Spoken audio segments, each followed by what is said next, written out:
On the national news this hour from Babagide Imo Television, first the headlines. Tinubu wades into Accuses Ayedatiwa feud as lawmakers shun Ondo Assembly.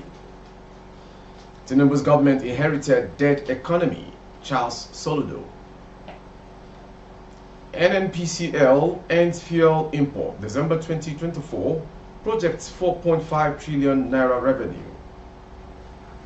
Now decorates 12 combat pilots, vows tough time for terrorists. On sports, Ahmed Musa laments lack of experience in current Super Eagles squad. I am Morire Kabilala, the news in detail. President Bola Ahmed Tinubu has summoned a meeting to resolve the lingering political crisis in Ondo State. The meeting will be held today at 2 p.m. in the Presidential Villa, Abuja. It will be attended by major stakeholders in the crisis, especially the Ondo State Deputy Governor, Lucky Ayedatiwa, aides to ailing Governor Rotimi Akeredolu, and members of the Ondo State House of Assembly, among others. Meanwhile, the Ondo State House of Assembly has been deserted following the seeming political logjam occasioned by the intractable feud between Governor Rotimi Akeredolu and his deputy, Honorable Ayedatiwa. The planned sitting of the members of the House of Assembly to address the impasse this Friday was shifted for undisclosed reason. When information on ground visited Abuja Assembly Complex on Friday, only civil servants were seen going about their official duties. The security men attached to the Assembly were also at their duty post. However, there were no additional security personnel to suggest an imminent crisis in the Assembly. It was gathered that members of the Assembly had scheduled a meeting for Friday morning. However, they were held back in Abuja for the Aso Rock meeting. According to a source, the members had planned to officially transfer power to the Deputy Governor in acting capacity at their planned sitting this Friday morning. As of the time of filing this report, none of the lawmakers was around, and phone calls placed to the spokesperson of the House, Honorable Olatunji Oshati, for clarification were unanswered. Governor of Anambra State, Professor Charles Soludo, has stated that the President Bola Tinubu administration inherited a dead economy from its predecessors. Soludo made this assertion on Thursday while commenting on the policies of the Central Bank of Nigeria in an interview. This economy inherited a dead economy from a microeconomic point of view. This government inherited a dead horse that was still standing and people didn't know it was dead, the former CBN governor stressed. Because you can't pour water on a rock and not expect the rock not to be wet. There are humongous challenges, and I think it is important that Nigerians understand this, and it is not a tea party. Soludo, while explaining his role in the putting curbs on monetary structures when he headed the Apex Bank between 2004 and 2009, accused the CBN of illegally printing money. We must realize where we are coming from, he said. We sat here in this country and saw the monetary authorities literally printing money illegally, I must say, because I superintended the development of drafting of the 2007 Bank Acts. The Nigeria National Petroleum Company Limited on Thursday said it would end the importation of refined petroleum products by December 2024, as all the country's refineries will be operational by then. It also projected that the national oil firm would grow its revenue to 4.5 trillion naira at the end of 2023, adding that the rehabilitation of the Port Harcourt Refinery Company under NNPCL's management would be completed by December this year. The Group Chief Officer of the NNPCL, Mele Kyari, disclosed this when he led officials of the company to a meeting with the Speaker of the House of Representatives, Tajuddin Abbas, where the lawmaker called for the privatization of Nigeria's refineries. Also, oil marketers on Thursday confirmed the readiness of the Port Harcourt refinery as they stated that its operations, which could begin in January 2024, would lead to a considerable drop in the prices of refined petroleum products. At the meeting in Abuja, Kyari declared that Nigeria was on track to stop the importation of the refined petroleum products in 2024 and would emerge as a net exporter of the commodities in the same year. He also provided explanations on the commencement of operations of the Port Harcourt, Warri, and Kaduna refineries. The company's helmsman said all refineries would become fully operational, adding that the country would become a net exporter of petroleum products by the end of 2024. He blamed the petroleum subsidy for inactive refineries in Nigeria over the years, stressing that the removal of the subsidy was already attracting a lot of private sector investments. The chief of the Air Staff, Air Marshal Hassan Abubakar, has winged 12 new combatant pilots from the basic flying course, 20 at the 403 Flying Training School, Kano. This was according to a statement on Thursday by the Director of Public Relations and Information, Nigeria Air Force, Air Commodore Edward Gapquats.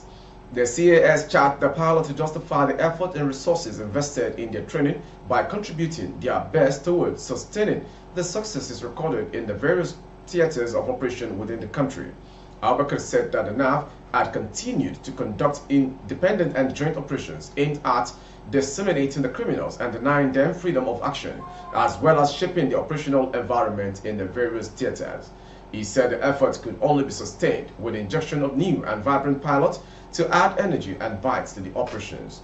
Abubakar said the new combat pilots were being injected at a time when NAV had immensely benefited from the federal government's determination to provide necessary platforms and equipment in the fight against terrorism, insurgency, and other forms of criminality.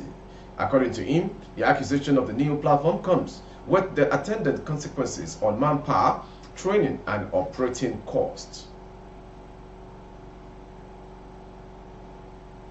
The Inspector General of Police, Kayode Egbetokun, has said each of the 1,537 divisional police headquarters across the country need at least 4 patrol vehicles.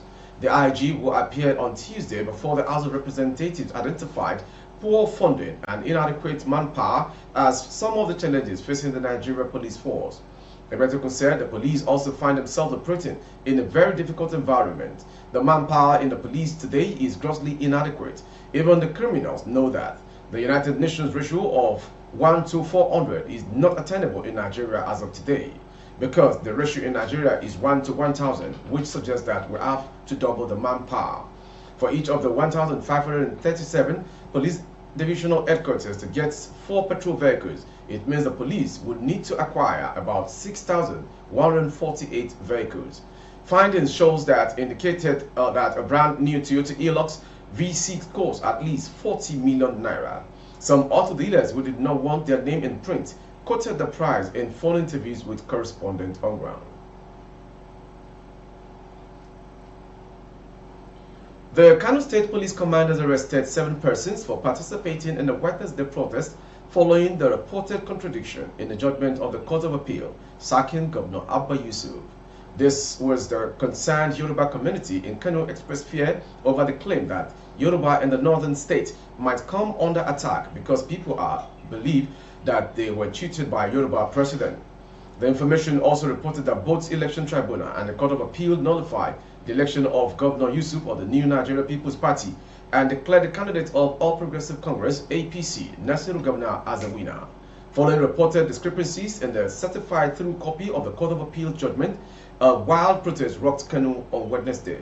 Addressing journalists late Wednesday, the Commissioner of Police in Kano, Mr. Hussaini Gumel, said even the protesters were arrested around Kano line while heading to the State House. Lastly, on sports, Ahmed Musa has lamented the lack of enough experienced players in the current Super Eagles squad as they continue to struggle to get results. Nigeria have begun the 2026 FIFA World Cup qualifiers on a poor note with 1-1 draws with Lesotho and Zimbabwe respectively. Josip Peseri's side were forced to a draw at the Godswill Akpabio Stadium in Uyo on November 16, and they could only manage the same result against Zimbabwe in Rwanda. With 2 points from those 2 games, the Super Eagles still have a lot to do if they hope to qualify for the World Cup built to be hosted by Mexico, Canada, and the United States. Musa, who missed out on the November matches, lamented that some fans have mismanaged their passion for the national team, causing some big stars to leave. He also called on the inclusion of more experienced players in the Nigerian team in a bid to inspire better performances from the younger players. As you can see, we still need someone like Mikel Obi in the team. We still need Victor Moses. It's not just about having young players in the team, because you need players to mentor them, which we don't have right now. He also appealed to the media to take it easy on the younger players as the pressure on them was intense. That is why once they step onto the pitch of play, they worry because they are concerned about what they will see on the Twitter, Instagram, and Facebook accounts. With that sports story, we've come to the end of today's national news. Before we go, some headlines. Tinubu wades into Accuses Ayudatiwa feud as lawmakers shun Ondo Assembly Complex. Tinubu's government inherited dead economy, Charles Soludo. NNPCL ends fuel import, December 2024, project 4.5 trillion naira revenue. Now decorates 12 combatant pilots, vows tough time to terrorists. On sports, Ahmed Musa laments lack of experienced players in current Super Eagles squad. For update of our broadcast on YouTube, our handle is Babagbagede Imo Television. Kindly subscribe and click on the notification bell. Select option all to access all of our broadcasts. On Facebook, Bagede Imo with Alawiye Adebayo. Please like and follow the page. For advert placement of your goods and services, coverage of events and function, please dial the phone number streaming on your screen. Thank you for watching. I am Moriwe Rabila Lawal. Jumat Mufida. Audio Jungle.